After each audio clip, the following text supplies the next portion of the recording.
জয় শ্রীকৃষ্ণ বন্ধুরা, তোমাদেরকে আমি দেখাবো একটা ব্লগ ভিডিও। তোমরা দেখে বুঝতেই পারছো যে এটা কোনো একটা ঘুরতে যাওয়ার ভিডিও অবশ্যই হবে। দেখো, আমাদের ট্রেন চলে আসছে, আমরা দিল্লি থেকে দেশে যাচ্ছি।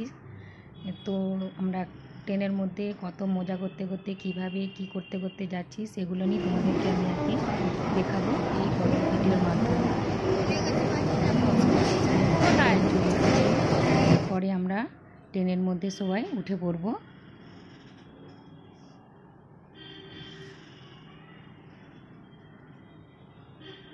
ট্রেনটা আসছে, এরপরে দেখো আমরা ভুবনেশ্বর রাজধানীতে যাচ্ছি।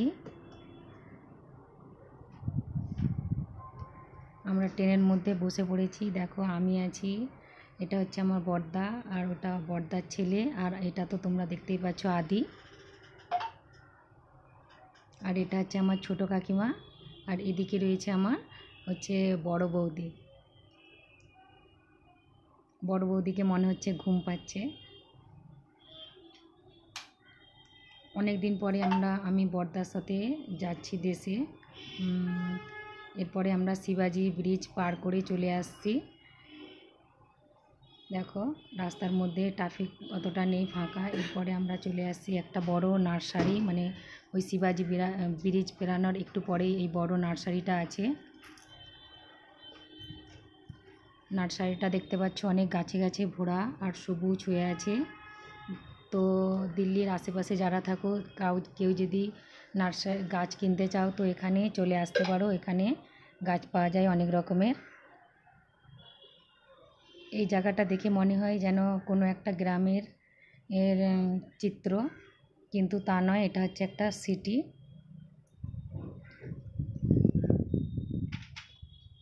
এখানে বিভিন্ন রকমের গাছপালা পাওয়া যায় ও ফুল গাছও পাওয়া যায়। এই জায়গাটা আমাকে দেখতে অনেক ভালো লাগে। যখন আমি দেশ থেকে দিল্লিতে যাই বা দিল্লি থেকে দেশ আসি, তো এই জায়গাটা থেকে আমার কখনোই চোখ ফিরতে চায় না। দেখো, তোমাদেরকেও অনেক ভালো লাগবে। এরপরে আমরা চলে আসছি, দেখো যমুনা নদীর কাছে চলে আসছি। চারিদিকে দেখো গাছে গাছে ভরা, আর নদীতেও ভালোই জল আছে। এটা হচ্ছে দিল্লির যমুনা নদী। যারা দেখোনি তারা দেখে নাও।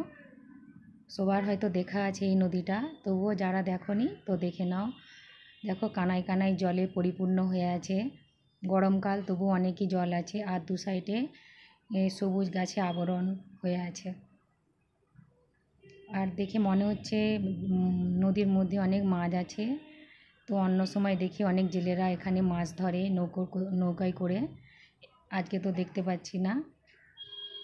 এরপরে দেখো, আমরা বৌদির হাতে চা আর গ্লাস নিয়ে বসে আছে। আর বড় বৌদি হচ্ছে চা প্রিয় মানুষ, মানে চা খেতে খুব ভালোবাসে, তাই যেখানেই যায় ওই চায়ের ক্যান আর গ্লাস আর মশলা চা নিতে কখনোই ভুলে না।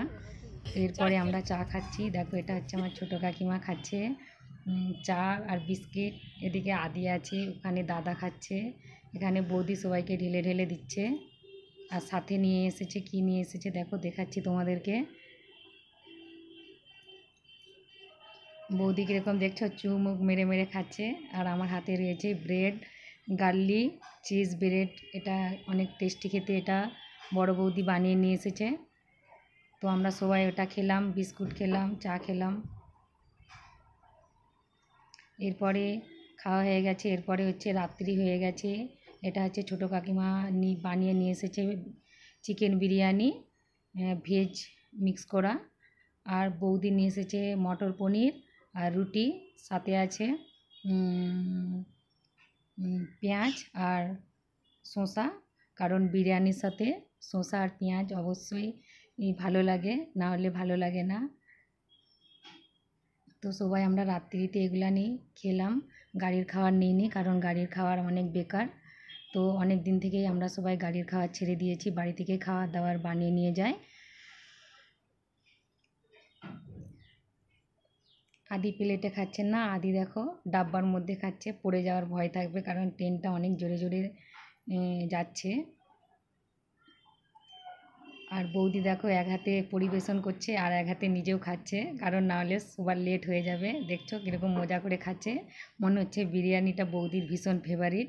আমারও আগে ছিল, তবে আমি চিকেন খাওয়া ছেড়ে দিয়েছি বলে আমার আর এখন বিরিয়ানির দিকে অতটা খাওয়ার মন নেই। এদিকে দেখো আমার ছোটো কাকিমা খাচ্ছে রুটি, সবজি আর বিরিয়ানি।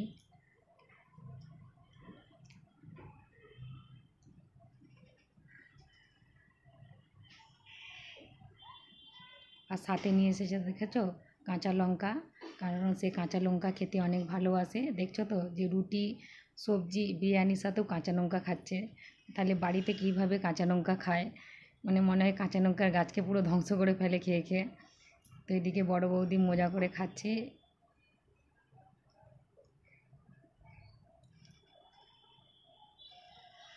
আদিত্যর অলরেডি খাওয়া হয়ে গেছে, আমাদেরও এখনও খাওয়া বাকি আছে। আর নিচে বসার সিট নেই বলে দাদা দেখো উপরে খাচ্ছে, তাকে উপরে তুলে দিয়েছে খাওয়ার।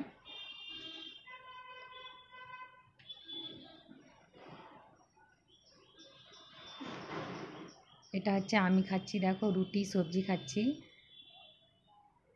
ভিডিওটা অন্য কেউ করেছে, কারণ পুরো ভিডিওটাই আমি করেছি, তো আমার ভিডিওটা তোলার জন্য অন্য সঞ্জু এটা ধরেছে ক্যামেরাটা।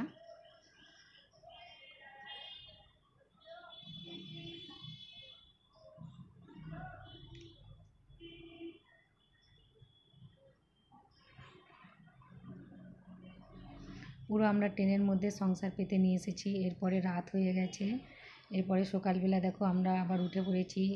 কেউ চা খেয়েছে, আবার দেখতে পেয়েছো যে সাথে করে আমরা মুড়ি নিয়ে গেছি, দেশের মুড়ি আর শসা আর পেঁয়াজ আর কাঁচা লঙ্কা চানাচুর আছে। তো আমরা সকালবেলা সবাই চানাচুর মুড়ি শসাই খেয়েছি।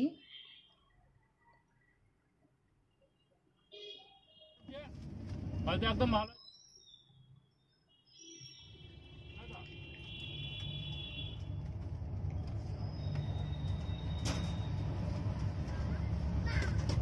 এরপরে দেখো আমরা প্রায় গ্রামের দিকে পৌঁছে গেছি, আর শহর বলে মনে হবে না। এরপরের ভিডিওতে তোমরা দেখতে থাকো। তো দেখো আমি এখান থেকে দেখাচ্ছি যে এখান থেকে শুরু হয়ে গেছে, আর এটা গ্রাম বলেই মনে হচ্ছে, শহর বলে আর মনে হচ্ছে না। চারিদিকে দেখো খেজুর গাছ গাছ তাল গাছ অনেক কিছু রয়েছে।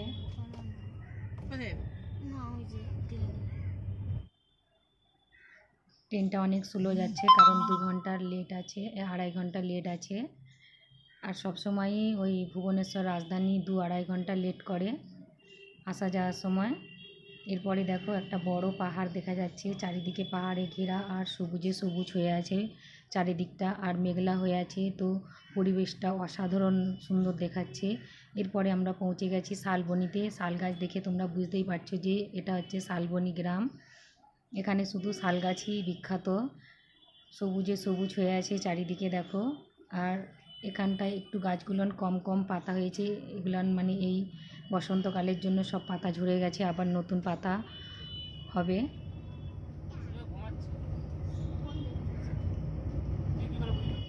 কারা কারা শালবনি ঘুরতে গেছো তো অবশ্যই কমেন্ট করে বলবে যে শালবনি গ্রামটা অনেক সুন্দর। এরপরে আমরা দেখো চলে এসেছি একটু মাঠে। মাঠ দেখাচ্ছি যে মাঠের মধ্যে কি কি আছে। এই মাঠগুলোর মধ্যে অনেক রকমের সবজি চাষ হয়ে আছে, কোথাও কোথাও ধান হয়েছে, আবার কোথাও কেউ মাছ ধরছে। এটা হচ্ছে একটা পুরো গ্রাম। ঠিক আছে, কোথাও লঙ্কা গাছ মানে সবজি গাছে ভরা হয়ে আছে। এরপরে একটা ছোট্ট নদী চলে আসছে, কি নদীর নাম জানি না, মানে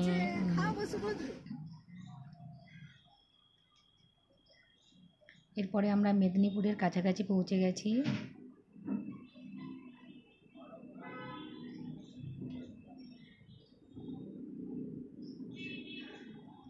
ট্রেনটা দ্রুত গতিতে ছুটছে, ভাবছে যে 2.5 ঘন্টা লেট করেছে, যদি কভার করতে পারে, কিন্তু করেও কোনো লাভ হয়নি। 2 ঘন্টা 2.5 ঘন্টা কভার করতে পারেনি, তবুও লেট হয়েছে।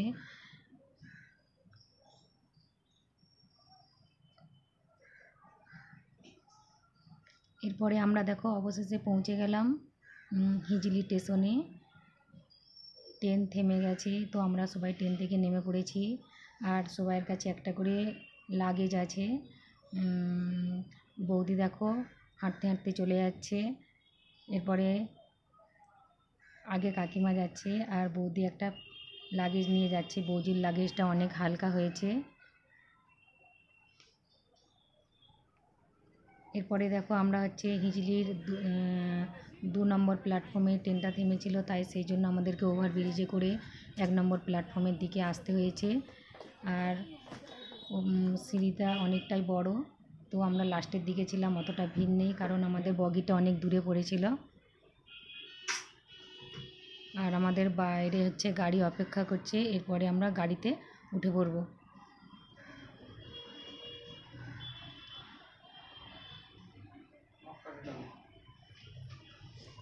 ওই যে আমাদের গাড়িটা আসছে, বাই বাই।